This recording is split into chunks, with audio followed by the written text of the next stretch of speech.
my mug since we're going live. So we are live, yay, on all the different things. Hello, everyone. I'm author Elizabeth Ann West, and today there's like a super awesome treat. We have three members of the Future Fiction Academy, Michelle H., Stacey Anderson, and Harper, and I'll let them introduce themselves. We'll go in a circle. So, Michelle, if you want to start, you can share a little bit about your writing background and your history or whatever, and writing with AI, whatever you want to share. Okay. Keep it kind of brief. I've been writing off and in for about 20 years. I have some medical issues, which actually stopped me from writing for a very long time. So I'm finding now, coming back to it just the past few months. I've always written, but I've never been able to finish anything because just things come up, medical issues. But with I found I'm actually able to plan out and finish novels. I actually have 6 novels that I'm currently planning release dates for because of the use of AI working around my disability. So for me, this is more of like an ADA accommodation type thing than just something I'm doing for fun. So I take it pretty I'm really appreciative of it. That's definitely a jazz hands. Like that definitely deserves jazz hands. So we understand and we appreciate that. Stacey, did you want to go ahead and share a little bit about you? Sure. I'm Stacey Anderson. I write under different pen names because I'm not even the same Stacey Anderson or the only Stacey Anderson in my zip code. But one pen name is sci-fi fantasy. The other one's dark romance. I have been writing seriously with AI the past 6-8 months, although I've been dabbling with it for a year or so. Yeah, I think right about the time it started getting popular. I tried pseudo write. It was in the early days. It was fine, but I don't have that brain that talks to the robots as well. So had to wait for a little more prompting to come along, but that's where the Future Fiction Academy has been so helpful. Good. Yep. But I was a, 2-3 book a year person, which was I'm great. Yeah. Wonderful. But I'm now a book a month person. Yay! So yeah, it's just been so helpful. Anybody on Clifton Strengths, I am low on like ideation, communication. I'm just a slow person writing, thinking, and AI really helps me just kickstart that entire process so that I can come up with my own ideas just better and faster with almost my own writing room. Yeah. So talking about those Clifton strengths, what are in your a few in the top 10 that people might be able to relate to? Because I'm sure other people will say, hey, I'm also low in communication, or I'm also low in ideation. Ideation is my number 3, so I don't live that life. I am learner analytical input, so I love all this new stuff, all this cutting edge stuff. I'm also discipline and focus, which is jelly. I'm jealous. Everybody here is focus. I have focus. I don't have discipline. Yeah. I also have intellection, so all that thinking. But so this is up my alley and just almost that glue for all the stuff that could use help with. Not in my wheelhouse. Do you find that AI helps you kind of with intellection? And I'm not sure if this is the right answer or not. So you have to like go through a process, right? Like you have to think it through. You have to see different iterations possibly before you kind of arrive at one. Does AI help you speed that process up? Yeah, because I found, again, just me in particular, I'm 6 intellection, like 31 ideation. So it takes me it's not, I know some people, it's just almost like their head is pinging with ideas. Although I've heard people with high ideation, they're not all great ideas. So no, they're not. might help filter some of those. But it does just get it kind of going and gets the process started so that I could take the next step. Then I come back to AI and it gets me going and I could take the next step. So it's almost like that moss doesn't grow on a rolling stone. I'm rolling downhill as opposed to trying to push the boulder up. Trying to push it uphill. Yeah. Fantastic. And Harper, last but not least. I've been writing since before I could read. Thanks to a very brilliant elementary school teacher who believed that you needed to write your own stories if you wanted to really learn how to read. Okay. So it was fun. I've been writing ever since. I raised 3 boys, so writing took a backseat for a long time.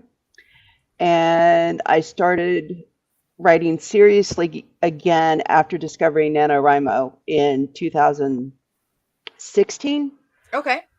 And then I ended up with, partially done manuscripts that I hadn't finished during NaNoWriMo and decided I needed to sit down and finish it. So I finished one of them Mhm. and published it in 2020. Before that, I had published some short stories up on Amazon just to get a feel for the process and everything. So my first book was actually went up on Amazon in December of 2018. Okay, very good. So 5 years. And yeah, and I've been writing ever since. Had some personal, losses, family members, and that sort of derailed some of my writing. So I'm just getting back to it, and AI has helped because I've been playing with it since like February or March, and it's sort of rejuvenated all of those creative juices again. And I love the brainstorming process. I love that I can outline with AI because I am terrible at outlining. I'm usually a pantser. But I do find that I write longer and more detailed if I have an outline there. I don't always follow it exactly, but if it's there, then my stories usually end up better, even though I'm terrible at outlining. So AI has allowed me to write better outlines. And then that in turn has helped you with better prose writing because Yes. you have this scaffolding that you couldn't necessarily create on your own very easily. Yes. Or you just wouldn't pick the brain to use the brain power. Like I always think of myself as like I have a capacity of brain power, and so there's all these things. Sorry, I just got a very distressing message. Okay, well I'm live. Thank you. You only have That's so not much good. brain power. You could either devote it towards plotting or you could devote it towards prose writing, and the less you have to use on one side, the more you have to give to the other. Yeah, I find myself like there's only a certain point of the day before I'm and I've used up like all of my executive function. So it's like I feel like I know Becca Symes has this thing called energy pennies. That's her system, and I'm a acolyte of Becca Symes. Like I've done her classes and everything like that. Her classes actually saved me after my divorce in 2018. I did the Write Better Faster thing in January of 2019, and it was like the first time in my adult life I could accept the way I work, because I had spent so many years trying to change myself to be different, to be like how other people work. And that was the first permission I think I ever had as an adult to just be myself. So big ups to Becca Symes. Michelle, have you done any of Becca's work or anything? I know you've lost your light. It's actually on, so I don't know. Okay. If that There we like go. rolled Oh, over your inside my camera. house. Once you move, your camera like adds Picks light it up. to it. That's Cool. what it is. I did the Clifton strings. Okay. Yeah. So I got my full list. I think I don't know if it's 25 or 35. I can't remember. It's 32. The number. 32. There we go. I was wrong on both. And by the way, for those watching, Clifton strengths are not like, it's not like tarot cards or something like that. Every adult has all 32 strengths. So like my last one is empathy. It doesn't mean I don't have any empathy. I have plenty of empathy, just not usually the first tool I pull out to solve a problem. So the Clifton strengths really just helps people to identify, like the analogy of it is, we'll do Olympic swimmers. What is that guy's name who did all the swimming, got all the medals? Phelps? Phelps, yes, Michael Phelps. Okay, Michael Phelps, Olympic swimmer, right? Fantastic in a pool. What the heck happens if we put him on a balance beam? He's Now not I'm gonna see that. medaling in the balance beam. So, and that's what it is. Like, so somebody may not be meddling in ideation, like Stacy shared. She doesn't have ideation in her top. I do have ideation in my top, so that's an area that I would possibly gold or silver medal in. And the idea of strength training is just that you lean into your strengths. You'll get a lot more dividends if you kind of like naturally work with the way you naturally work rather than trying to change yourself. All right, so we didn't mean to talk about strengths here. Let me just check the chat on YouTube real fast. Let you guys know what they're saying. Ashling loves it. Tara and Jen say hi. Migs is saying hi. Good to see you. And good to see you again, Where Cynical Y Wolf. Jude is saying hello. And Kim, 500 subs without any videos challenge says hi all. then then there's like a monkey thing that says, sorry, I think my teen changed my name. Yeah, we've seen that. And Kimberly says she relates to about the executive function thing about you used up your words for the day. Absolutely. Lynn Jordan says hello. Good to see you, Lynn. Welcome to the house. And Nicholas is here. All right. So we were talking a little bit off camera, but we didn't have any answers. So I'll go around the room and I'll make notes. I've got a pencil. Like, watch out. She's got a pencil. She's dangerous now.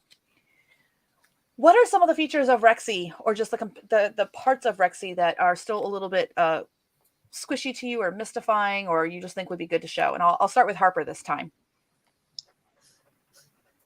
If Harper has I any. think the biggest thing that I haven't played with that I still am not sure about is adding my own personal prompts.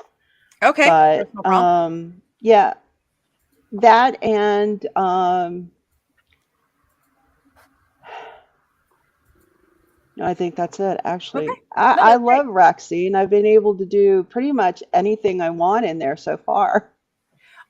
So we actually had a question in the Discord really fast. Sorry to change tack here. We'll get back to what to show about Rexy, but I do want to kind of emphasize this. I love everyone who joins the FFA. Like, I am so grateful. And I started the school in May. I really wasn't sure how many people would sign up for this crazy journey. Turns out it's 180 people. But we're getting new people all the time. And I was wondering if those of us who have been with the FFA for a little while longer, I think all of you have been there for at least a month. Michelle, I think you might be the newer one.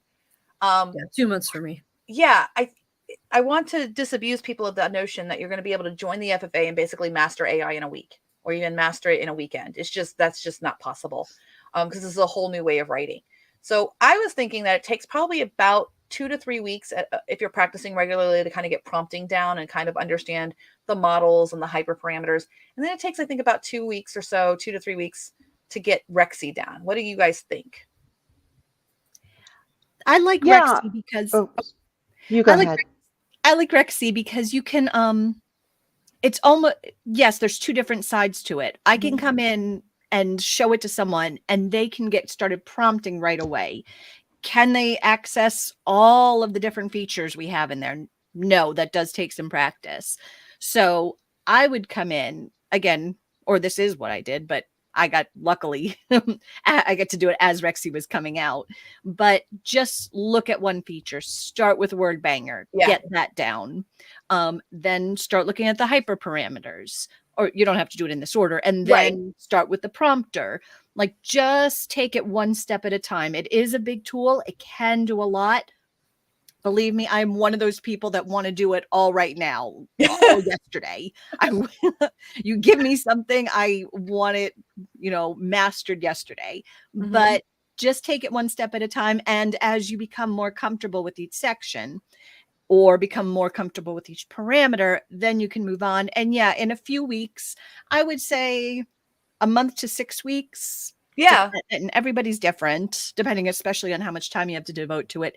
Then you would feel, I would say, reasonably comfortable jumping between all the different sections or following along on what you do on these YouTube lives. Like, you have been putting in, I would say, train 20 to 30 hours a week. Yeah, development. 20 to 30 hours a week. I train with the AI pretty much. I'm always constantly learning new things and learning new aspects of it. And I'm watching these. I mean, it's sad, but like, even if I'm eating lunch or dinner, this is a personality quirk I have. I feel like I'm not being efficient.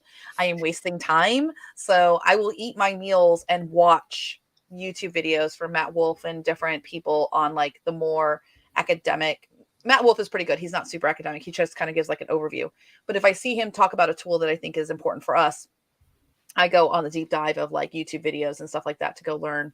I think the driest stuff I've ever watched is there's YouTube videos of people presenting their white papers on AI. It's hard for me to stay awake for those, but I'm glad that's you and not me. You watch it, digest it, give it back to the FFA. I'm not going. Yeah. But I can't compare myself to you. I have a different situation. I'm putting in less time. I'm happy with where I'm coming in my progress. And the two of us, even though I was in the FFA first weekend, apples to oranges. Yeah. Harper, you wanted to add something? Yeah, I just think that figure out what it is that you need the help with the most first and start there. You know, if you need help plotting or you need help outlining, or if it's creating characters, whatever it is, figure out what you want help from the AI with first. Hmm. Figure out everything you have to do that, and then move on to the next thing. That's a good point. So you guys see me teach a lot of times how to make the AI write prose. And I'm kind of doing a tell on there about what parts of writing I don't like the most. I used to dictate my books and then I would have it transcribed, because one of the ways that I overcome my lack of executive function in certain areas, I have a lot of friction when it comes to like changing tasks or just getting started. Like, I'm fine once I'm doing it, then I can hyper focus and just do 6 hours. But I have a real hard time with the getting started part, the motor part, the getting started part. So AI helps me because it's like, oh, the chapter's already written already. I just have to edit it. I have to make changes to it. I have to clean it up, which is what a lot of my dictation workflow involved, because I use dictation. So that's how I came about AI. And I was like, I'm going to figure out how to make this thing sequence and make me the most amount of words. And that's kind of the perspective I come from, because I know that bigger companies are working on that. I know that they're trying to get that one click button and get a book. And I don't think it's going to happen in the way that they think it's going to, but you're always going to need a human to clean all of that up. But yeah, that's where I come from, is the make it write all the words as fast as possible. Michelle, did you have anything you wanted to add about the process of learning AI? For me, I think the biggest thing was just jumping into Notion, because Notion is kind of like the backbone of some of the stuff we do in Rexy. So for me, watching the Notion videos, just getting, because I had an understanding of LLMs. I've been using them, individually. Yeah. I tried other companies, and I have experience like documents, Excel and stuff, but Notion is still different enough to where that's a whole new little learning curve that I feel like should be at least understood basically before you can expect to really fully get the most out of Rexy. Mm-hmm. Fantastic. So we're going to do personal prompts. Was there anything else that people wanted to see that you ladies specifically, or people, I never know what to do. Those nouns, they're tricky now. Anything that those present would like to see featured? My vote was going to be for personal prompt library too, because Okay. like Michelle was talking about Notion, I had my prompts, my everything in like 15 different places, just because the amount of information you can put in and get out from. And now I have it all in one nice little bundle, and that just makes my poor brain happy. So I would like to just start getting everything in there. Fantastic. All right. And Michelle, did you have your vote? I think there's still some people that wanting to kind of understand the difference between the N slots versus the B slots, and just kind of N how you slots set versus them up. B slots. All right. I think I have an idea of how we can go about this now. I have a sticky note. She's dangerous with a sticky note. Let me check the chat real fast just to make sure we're not missing anything. So Migs shares. Let's see here. I'm moving up. Okay. Steph is folding her laundry, just in case we needed to know that. She's folding her laundry and washing at the same time. Jeff joined in June, and he's been onboarding with Rexy, and he says it's a little bit of overwhelming. Sticking with it and feeling confident as he's getting closer. Good job. Do not give up. We have a strict no one left behind policy. We're like the Marines. Mig says the live demonstrations that Elizabeth, Leland, Christine, Stephanie, and others do are extraordinary learning resources. He also said last night a bunch of them got into the channel in Discord and collaboratively started writing with a story and erroring with the prompts and sharing workflows. So that's awesome. I think that's going to continue. I have a feeling. I love that they're called Rexy parties. Like, I think the FFA, you guys are just going to keep having those Rexy parties in Discord. Yeah, it was a blast. I had so much fun. I'll have to see if I can come one time and just like observe. Kim says it was great. So did Tara. Rexy raves. Migs has upgraded the terminology. Fantastic. I like Rexy raves. Yes, raves. They're advertised, right? No, Minia, they are not advertised. People are just like impromptu doing them in the Discord. So they're doing them in the Discord chat channel that we have. Well, like Leland does advertise his twice a week. Yes, Leland does do a writing with me, but I think that's more like sprinting. It's definitely not a Rexy rave. It's more like. Yeah, no, last night was more of a large collaboration. Y'all were running your own YouTube lives, basically. Okay, so they had an idea of doing a 24-hour Rexy raid, handing off the story internationally across time zones. We should do that for Nano. That's what we were thinking. Yeah. Plan. Okay. I'm looking at my calendar here. We could do that November 1st, which is a Wednesday. I've got to coach volleyball that night, but I think we could have some fun with that and pass it over and see if we can get the whole 50,000 words done. Oh my gosh. Okay, so we'll work on logistics for that, everyone. Start thinking of how we should do that. The 24-hour Rexy raid. The sun never sets on the FFA Empire. I like it, Minia. We could actually do that with a live here in the StreamYard studio.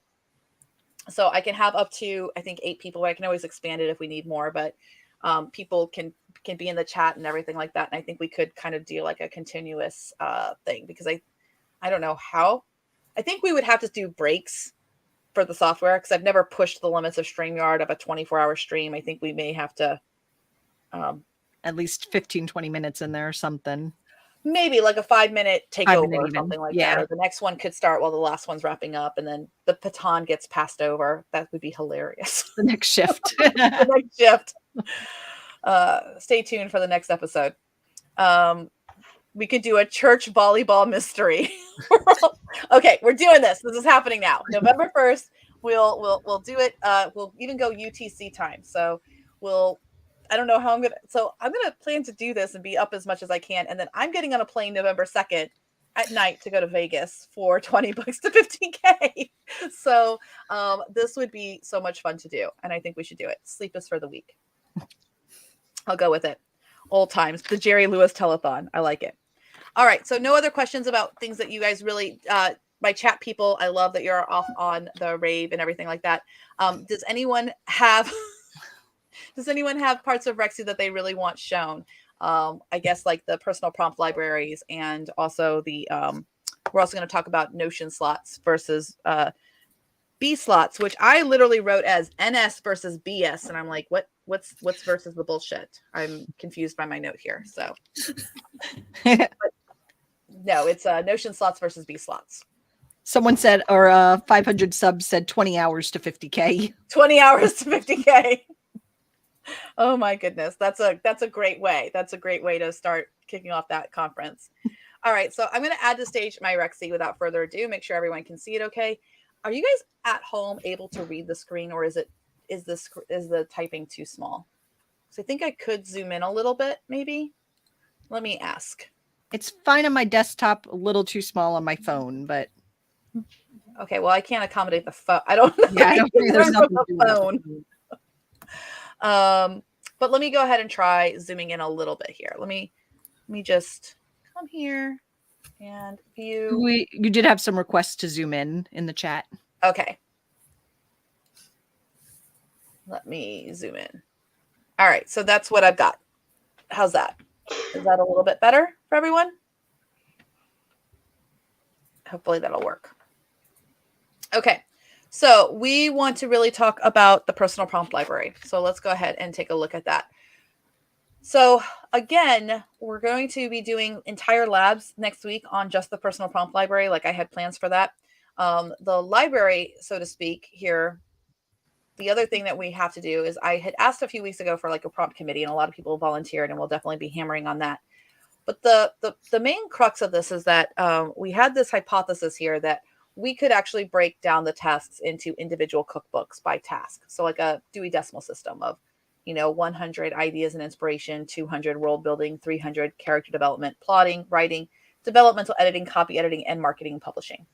Can anyone think off the top of their head of a different task that you would have if you were working on a creative work? Writing, that is. No? Yeah, go ahead, Harper.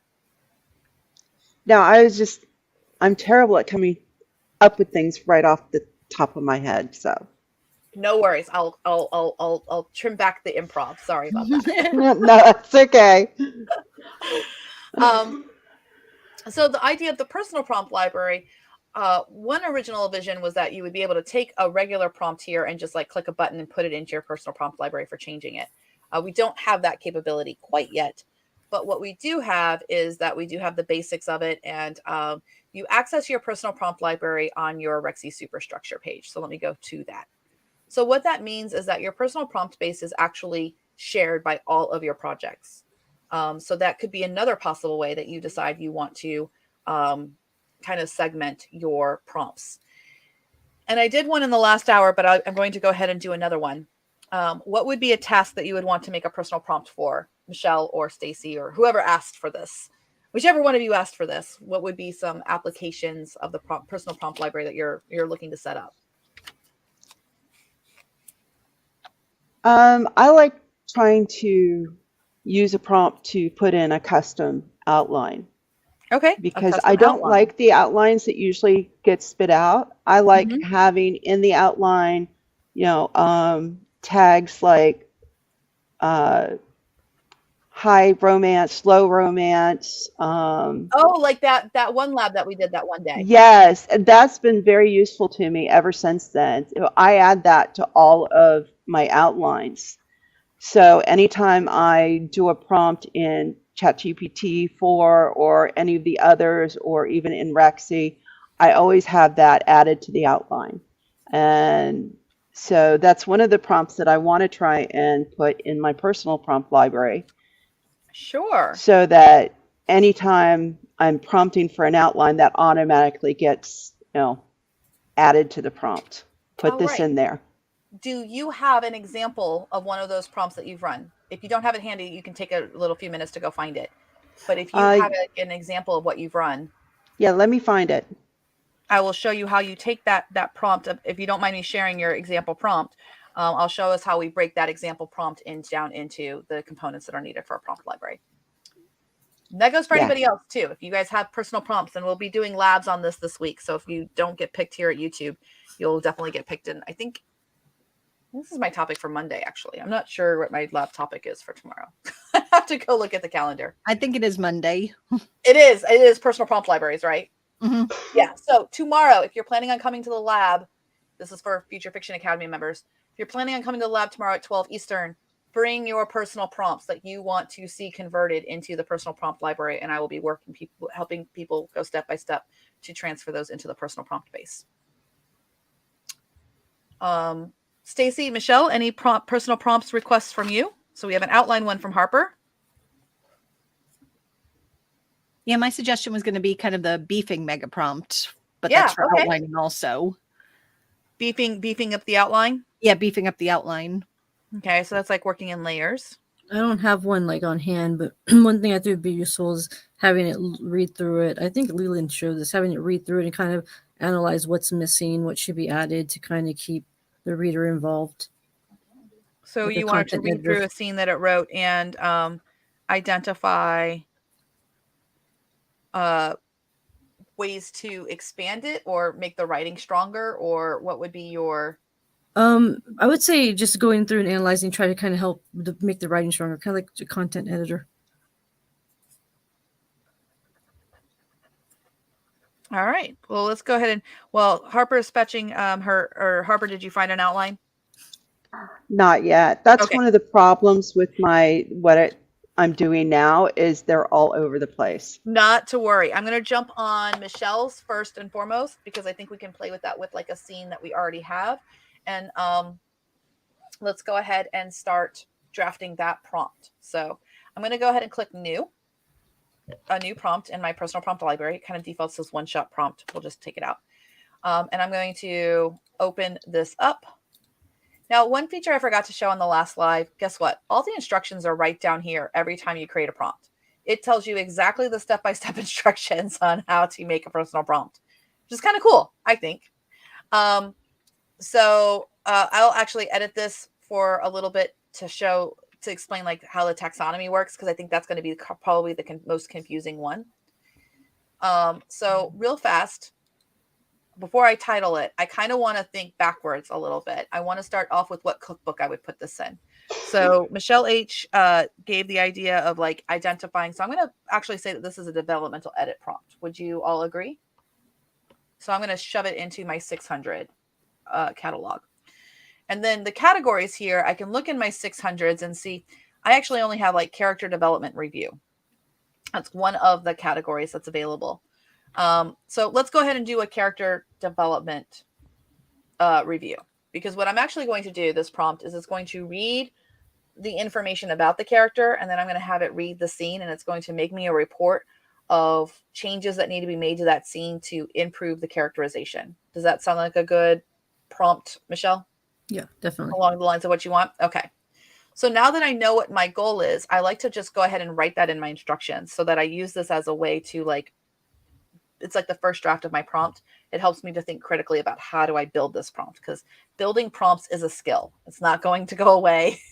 And building prompts, we've learned today especially, is different for different models. So I would immediately want to think about what kind of models I would be using for this. My default would be to use an OpenAI model because I find that they're better for analyzing than Claude is. So I'm going to kind of keep that in mind as well. So this particular prompt, the instructions will be bring a scene and information about the character, get a report of ways to improve the writing to keep the characterization consistent.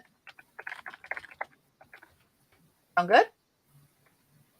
Okay, so I have a good idea of what I need to do. So I can already start thinking of my content tokens. I'm going to need the scene. So, and it doesn't look like we have that. So let's see if we have any writing. Oh, we have writing selection. I think that that's going to be confusing to myself. So I'm going to just put scene. I'm going to call my first one scene draft. So I have my draft of the scene. Does that make sense to everyone? And this is an opportunity to create a new one. So I'm going to go ahead and create it. And once I do that, I'll come down here to where I have scene draft. Let's go ahead and change that color because that's going to be gray. I think this needs to be a blue one because blue gives me the biggest box. Blue for big box. Red for restricted. Red is the smallest one. Any other color is going to be that middle box. Question, Elizabeth. Yeah, go ahead. On what you're setting up, does the space matter? I know in some programs the space can throw it off. I wasn't sure if that was the same thing for this. It does not for this. It just needs to be lower case, or maybe. I think you're right, actually, because I'm looking at these and none of these have spaces. Let's go read the instructions, shall we? Tokens must be inserted. I think you're right. I think we have to have an underscore. So tokens must be inserted as that. So let's go ahead and change this. So when that happens, good catch. The first thing I'm going to do is come down here to stupid scene draft and delete that thing. Nope, I don't want to select it. You can also go to the 3 dots on the right-hand side and just edit it. Oh, thank you, Stacy, our Notion whisperer. So we'll go ahead and make it one word. So now it's edited. There we go, all fixed. Thank you for catching that.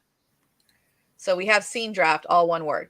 So that'll take care of the bring the scene. And now I need information about the character. So I'm going to look here for character sheets or characters. I'm just going to bring characters in because it's going to be a characters information box. And then we're going to get a report. So I have the 2 elements that I need to bring in. Any questions so far about building this prompt? Let me check the chat. Check the chat. Outline analysis, plot holes. Okay, good. So this is kind of showing the ways that you can do that. So now I think I'm ready to kind of like title this prompt because we have a good idea on what the prompt is going to be doing. So it's going to be 0600. I always have to copy the prefix that is my cookbook. So the first couple of digits of anything before the space is your prefix in your cookbook. Then I have to have a hyphen. Boop. After the hyphen comes my category suffix. And the suffix for the category is always what's after the hyphen and before the space in your category. So 601. So it'll connect it to that 601 thing. And then I have to have a decimal point. And now I can call this something that I want. And since I'm not doing a specific genre, I'm going to actually do a 0. And let's go ahead and go with, this is a character development review. So I actually kind of like that title. So we'll go, let's see, characterization report or rewrites. That's what I'm going to call this prompt. And now let's define the system. Any questions so far on the naming convention? Let me just check the chat here. Okay, we're good. So the system prompt. You know, this is kind of crazy. We know that the llama models need this SYS like this. And I know that ChatGPT and stuff, they don't have a problem with it whatsoever. They're going to be fine with it. So I'm going to propose as a way to kind of save ourselves from madness. What do you all think about getting into the habit of doing these llama sys things, just so that it's a prompt that can be universal, more versatile, and can be used with more models. Okay. So I'm going to say that you are a developmental editor. Now, when I say you read a scene, I don't want to actually put my brackets here, because if I do, it's going to take the information that's in that box and it's going to put it in the prompt more than once. So anytime you have, so if I wanted to say this, for example, you read a scene draft. If I do that here in my system prompt, it means anything that's in that scene draft box is going to get parsed into the system. Now, maybe that's what you want. And then your user is like, okay, now read these characters and make a characterization report. You could play with this, but you want to be mindful that the number of times that you put it in curly braces, each time you do that, it's going to put that data in over and over and over again. So that would bloat your token count very quickly in the prompt. So that's why it's important to get into the habit when you're putting stuff into those boxes, you square bracket them so that you can refer to them in the prompt, but it's not going to actually repeat the information. And I'll show you what I mean by that. So I'm going to actually put my square brackets here. You read a scene draft, so it knows what that is. And the characters and information about the characters. Then you create a detailed report of rewrites for the scene draft to improve the characterization of a character. Now, does everyone understand that if I say to improve the characterization of a character is still kind of ambiguous? What do I mean by that? So let's be more specific. Specifically, you make recommendations to make the character shine. Shine could also be ambiguous. Unique. Yeah. Unique, more real to the reader, and fit the characterization detailed about the character in the character's information. Make sense to everybody? Yeah. So we have this prompt here. And I will copy this. And I will just go ahead and paste this as a oh, it's too long. Okay. I will put it as two messages then. It's still too long. Okay, this is not helpful. You could put in the Notion page. The Notion page for the notes. I'm just going to have to put it on the Notion page. I'm sorry. I tried to put it in the chat. The chat for YouTube is awful. So let me come over here and let me go to our Tiny Arms Big Dreams for those who are following along. We'll go to the bottom here and we are creating our own prompt.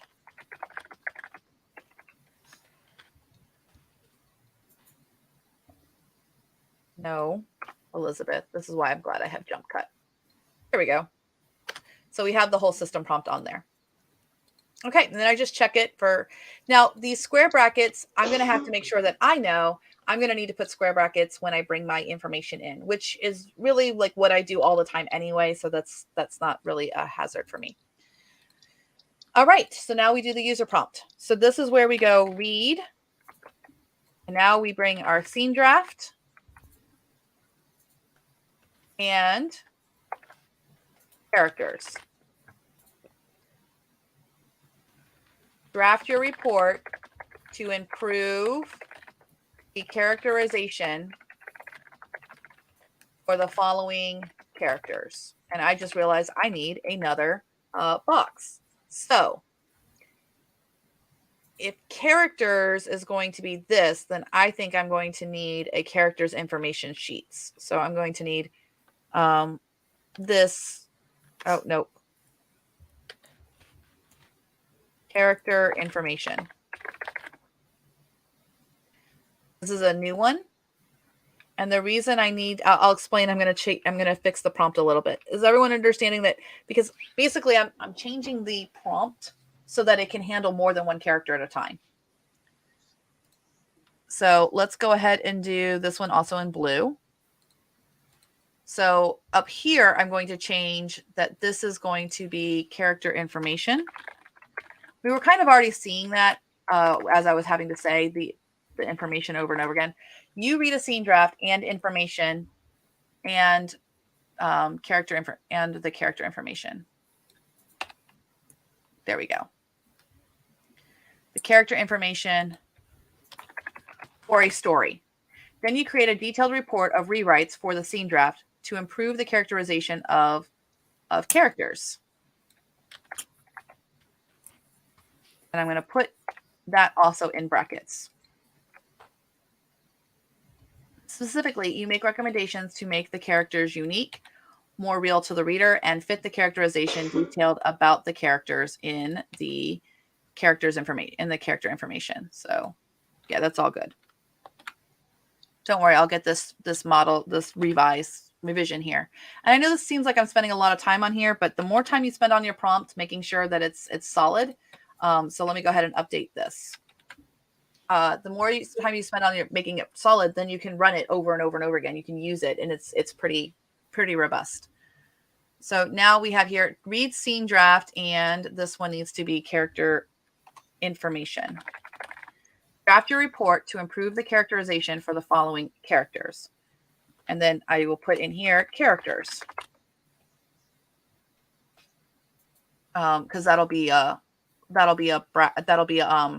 list of characters basically. So I have scene draft, character information, and characters. Any questions so far? Let me check the chat. Yep, universal prompts would be good. Do any of you have any questions about this or suggestions for improvements? That looks good. Mm-hmm. Is it scary to see my brain? I always get that feedback of like, it's weird to watch you make prompts. It's helpful to watch you make prompts. It is. I agree. It kind of helps my brain start to understand the process as I see it happening. Yeah, and I start off with a draft of what am I trying to do, and then I kind of go through a first draft, and then I go back and I look like, where would I get confused if I was given this information? So I kind of like walk through it. It's almost like that peanut butter and jelly. I always talk about that. It's like a programming exercise of like write specific instructions to make a peanut butter and jelly sandwich. They're very comical. So you are a developmental editor. You read a scene draft and the character information for a story. And I added that bit about for a story so we have that context. Then you create a detailed report of rewrites for the scene draft to improve the characterization of characters. Specifically, you make recommendations to make the characters unique, more real to the reader, and fit the characterization detailed about the characters in the character information. So we have all of that. All right, so we're going to make this active. We'll go ahead and use OpenAI. We could use 16K for this. That's fine. Temperature. I'm going to bring down my default temperature to 0.7 because temperature controls the randomness. I teach this every single time we make changes to this. The higher your temperature, the more random it can be. The lower the temperature, the more deterministic it's going to sound, the more it's going to follow that prompt. But too low and you just get like character, like it doesn't know what to do. So it has to be something in between 0 and 2. And we find 1 is really good for like creative endeavors, and anything lower than 1, between like 0.5 and 1 is going to help it stay analytical for you. Maximum length, I'm not going to worry about. 2000 is fine. Top P is good. I'm not going to change the frequency or the presence penalty because these aren't creative prompts, and all of the rest of this is good. So we've made this prompt and we'll put this in test because I like to know that I'm testing that. And so the reason I like the status here is because there's like a prompt management here that you can see what you can see, like basically your own prompts here. And so as you test them out and everything like that, you could choose to change them to final, and that can help you with your evaluation of prompting. So my personal prompt library is good to go. Now we'll go to Rexy. Okay, and so to make sure that it loads it, I'm actually going to go ahead and clear my cache because I already loaded my personal prompt library. Maybe if I come back here and then I load my personal prompt library, it's not going to load. And if I come over here and I go to developmental editing, oh, we have it loaded. That's good. It loaded the prompt. So we have that information here. Now, one thing that he is going to be working on, and I think it needs to happen sooner rather than later, is that in these elements boxes, you'll be able to put your N1s and things like that to pre-do that. But what I'm going to do, just for argument's sake here, is the end of the last one, remember we did that, we did some of those scenes and things. So I'm actually going to go into some of the stuff from last night. So I'm going to go to my Orc Mafia Romance series because that has the most components already done. I'm going to come to my auto write. And I'm going to go grab, when we were doing those 10 PMs things with Claude, I'm actually going to grab, so that was the scene story. I'm going to grab where it actually wrote scene 1 right here. So this was the Mafia Romance, the Iron Fist Gildadors, the Groomsh. We have, it's time to remind them who they're dealing with. Do this right. I won't fail you. So we're going to actually grab this scene. And I'll tell you guys the word count here. The word count on this is 699 words. So it's a pretty short scene for this process. And we'll paste it in. Now, I hate copying and pasting. So very soon we'll be able to pull that information from your N1s and things like that. So scene draft. We have that tag. Because I want it to match in system prompt. I want it to match this tag up here so it knows what I'm talking about in the prompt. And then down here at the bottom, I'm going to fix the tag of this one. Boop. Now, I actually do have a characters page for this. So when I come back to my auto write, I can come back to my Notions 21. And I have this entire characters outline for all of it. Now, I could cut this down by only having the characters that are in the scene. That is one way that you could save on tokens. For demo purposes, I'm just going to bring the whole list of characters in. And then and actually, that's a mistake. I mixed those up. So character information, it goes in the character information, the list of characters. And then here I need to list the characters that are in this scene that I need changed. So specifically, I think I need Grimgar and Garrick. So I'm going to do, for my characters, I'm going to call this characters because I need to do that. And we will put Grimgar. Make sure I spell his name right. Grimgar. I'm going to put a comma, and I'm going to put Garrick. Those are the main ones there. And then I'm going to put miscellaneous orcs. Did you close your brackets on the first one? Yeah, I think it's just I did not. Thank you for catching that. So my scene draft did not. And then you have to do Shift Enter to, whoopsies. Okay. Make sure it took that time. Yeah, being zoomed in, this is a little bit, let me try this. Let me make this smaller so we have more space here. That's why I would like it better if I could do this in an N1 slot because I could evaluate it, or I could just do it in Notion and then change it and copy and paste it in. But eventually we'll be able to bring our N1s and our B1s into these boxes here. So scene draft, characters that we want changed, and then the character information. So this is where the mismatch is because I have this titled characters. So I need to just put this as character information. So I have to make this one little change for my prompt. Don't worry, I'm going to run this prompt as a sample so you guys can see it. Click save. All right. So we have everything here. Let's go ahead and construct this prompt. So this is the test personal prompt of characterization. And we'll construct the prompt only. So it brings it in. It brings in the scene draft. It brings in all of this. It's bringing in all of the information about the character's information.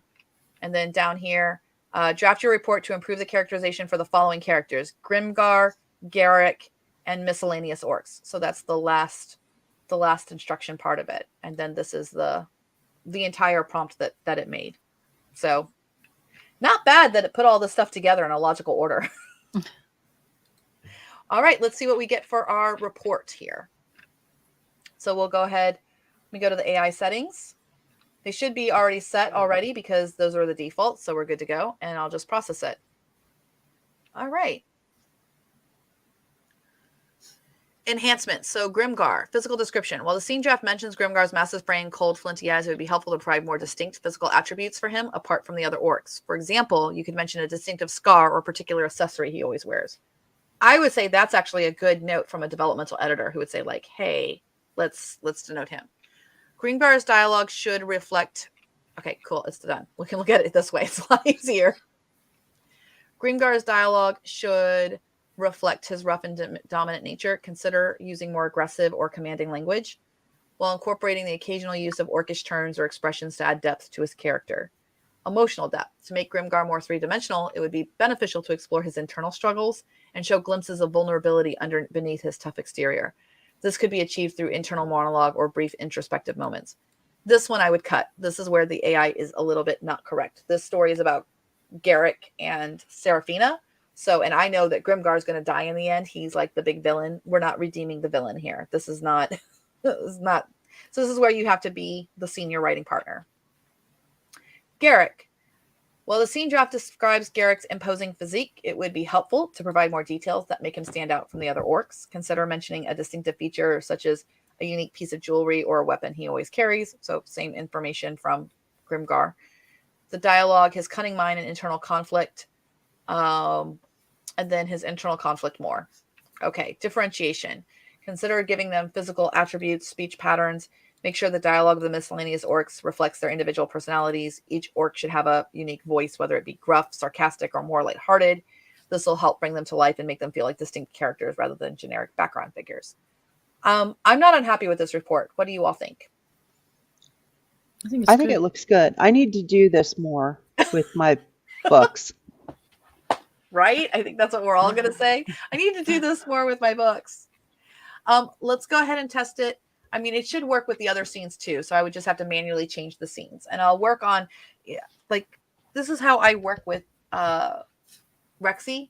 Like, I start doing things manually, and then I start to try to think of processes and things like that. So what I would end up doing is coming up with like a blackjack system that has, I would have these pieces saved in my N1s, like the scenes and stuff like that. I would tag them out. I would get a process down, and then my blackjack would work through coming up with these things. Okay, now read the next one and do this report again. Do the next one, read this report again. So it's changing out my N1, my N2, my N3. Those are individual scenes and the character lists and stuff like that, so that we could build this out. So sounds good. So if I wanted to save this to my S1, I can do that. And now I could actually go into my word banger, everyone. And let's go ahead and clear out this word banger. Clear all. This is kind of like those different elements. I have that scene. So what I can do is I can just paste that scene draft in here. Nope, that's not the right one. It's not the right one. You are a developmental order. Okay, so it didn't get it, I guess. Oh, it should be scene one.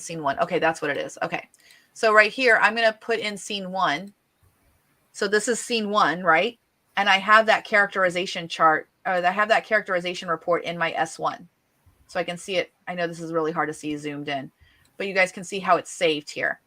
So I'm going to just give the instructions. Read the following rewrite report for characterization. I'm saying what it is, and it's going to be my S1. Okay. So it's going to read the report, and then it's going to read scene 1. And I'm going to say in my bottom here, rewrite scene 1, making the changes recommended in the report. So there we go. And we'll put a little asterisk here. And my scene 1 is actually already tagged out. So I can just tag it out here. So it'll know what it needs to rewrite. All right. And let's see which AI we're using. We're using still 16K. I'm actually going to change it to 4 because I want it to write up to 3,000 words.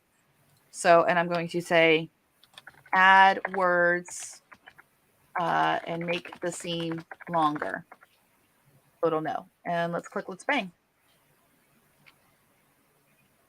So there it's doing a rewrite of the scene, and it's keeping it pretty on par with what it has, the moon hung high. That's what we had, the moon hung high. And this is wicked cool because I want to show this real fast. This is going to be kind of neat. Let me close this out.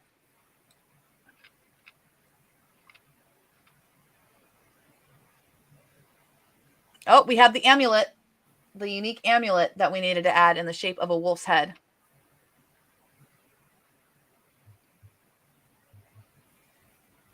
I want you to play them a little visit. Cozy up to that daughter. Consider it done. I won't fail you. So we have a limousine. Oh, left alone, Garrick's stern facade softened. Okay, now this is a wicked cool part. Compare.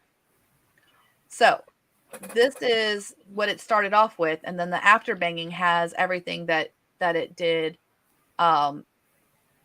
What was in the Big Bang box before and what's in the Big Bang box after. So what it had here. So we have so you can see the changes here. Among these grand establishments, the Iron Fist Casino held a commanding presence. I don't know which one I would like, but you can actually compare and contrast the changes that it made here. Is this new or? It's been in there. I just never played with it. How have I missed this? I know he added it and I just never played with it. I've never noticed it either. So this is not the way I use WordBanger. I don't usually use WordBanger. Like me, remember this is my bias where I'm like, I want to make all the words. I want to do this good thing. WordBanger is actually very powerful so that you could put a piece of writing in here and say, make these changes, and then you can compare the writing back and the side. But it's only going to compare what was in the Big Bang box. So you would put your scene in, and then you have the rewrites. So, but if I actually look at my Big Bang box, you can see I have scene 1 and scene 2 in here twice. So the compare is really just a feature. You can only do it like one step at a time. You wouldn't, if I did it again, it would compare like the really long bang box. So you'd have to make changes to your bang box to take it out and be like, okay, this is the real one now. Now let's do this again and add even more detail or add more dialogue. So what that would look like. So we already have more information here. This is a whole thing. If I come over to my bang, this is where it gets really kind of cool. Let's take out that first scene 1. Let's take out the original first one. So we'll take out the draft. This is why the tagging is cool. So we'll say that this is scene 1A so that I can keep my iterations down because I already have the other one saved in Notion. Does that make sense to everyone? So I'll save this, what's here now, scene 1A, just so I have it. And now I'm going to do scene 1A, making the changes. Add more dialogue. Hit characters, more violence. Okay. I'm giving it more instructions to make it even longer again. And this is again GPT-4. The temperature, we'll bring the temperature because we're doing creativity here. And we'll go with 3,000. It's fine for the overall max length. And now when I bang again, now it's going to be editing scene 1A. Does everyone see how I did that iteration real quick? How do I notice new features every time we jump in here? It's like all this stuff hiding in the... He showed it to me over 2 weeks ago. He built this, and I think I was just so like overwhelmed with everything else that was going on. I was like, yeah, cool. Okay, I'll get to that. But I completely forgot that he has this really cool tool in here for comparing purposes because I'm always comparing side by side. You know, it might be cool with that. I don't know if it's even possible in that compare area. If there's a way to actually pick and choose which ones you want to move over to like a final document. I think that's probably some higher end UI than what we have capabilities for, but I mean, he's surprised me before, so there is always the possibility. If nothing else, it at least puts it side by side that you could make notes to yourself of changes that you want to make. So if you do the compare, what I would love to see is if the compare, we could like click a button and get like the lines numbered or the paragraphs numbered maybe, because then I could actually go paragraph by paragraph and like look at these. So I don't really see much difference between this one and that one. Like either one of them is okay. This one's probably a little bit more flowery. Determinately positioned amongst the gleaming architecture rose the unsurpassed majesty of the Iron Fist Casino, forged from somber, unmerciful steel. Okay. This building dwarfed its neighbors with ornate, beautiful runes that seeped a sanguine... Okay, this is like way too flowery.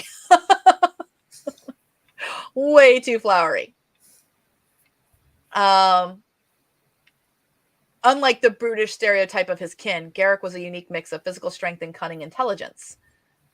His muscular frame was armored in rough leather and a distinct wolf-shaped amulet, a token of his shrewdness, hung around his broad neck.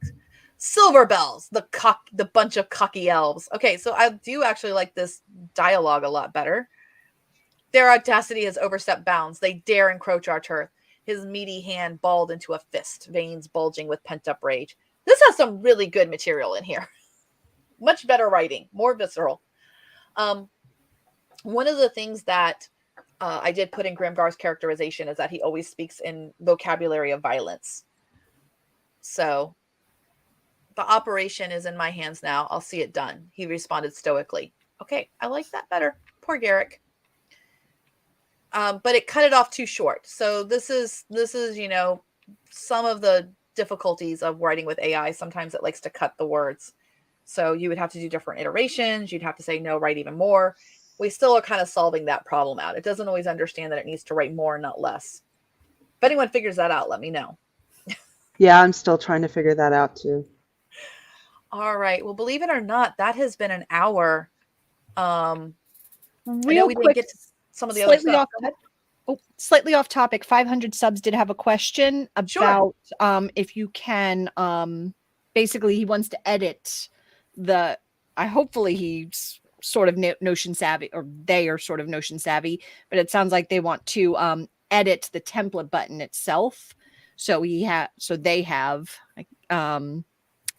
technically possible. If you're a member of the FFA, ask in there. There is things you can break and there is things you can change. So you can always duplicate the page as many times as you want, make the changes, just don't do it in your production Notion page first, if that makes sense. Yeah. So right now what you would want to do is in here, what we did. Because you kind of have like one Notion superstructure and all of your series are all of your projects kind of a thing. We're not really envisioning this idea of multiple superstructures, although you could do that. I wouldn't recommend it though, because it can cause problems with Rexy if different superstructures loading the API keys and stuff in. So what you would want to do, believe it or not, is you don't even have to duplicate the series page. You only need to duplicate the blackjack page. So let me show you what that looks like. So in my blank series, for example, I have a 21 blackjack right here. If I go ahead and duplicate it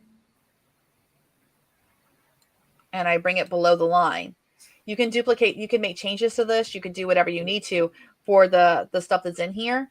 And then you would just kind of like mention to it what genre it is. You would like tag it or something somehow. But the important thing is that when you go to move this into your series or something, so if this was done, I can always click move to, and I can actually move this to one of my other projects. So if I look at the Tiny Arms, Big Dreams, here I have my individual projects right here. Sunday Fun Day, Orc Mafia series. So let's move it to Sunday Fun Day. But before I do that, let me rename this so that I can see it more easily.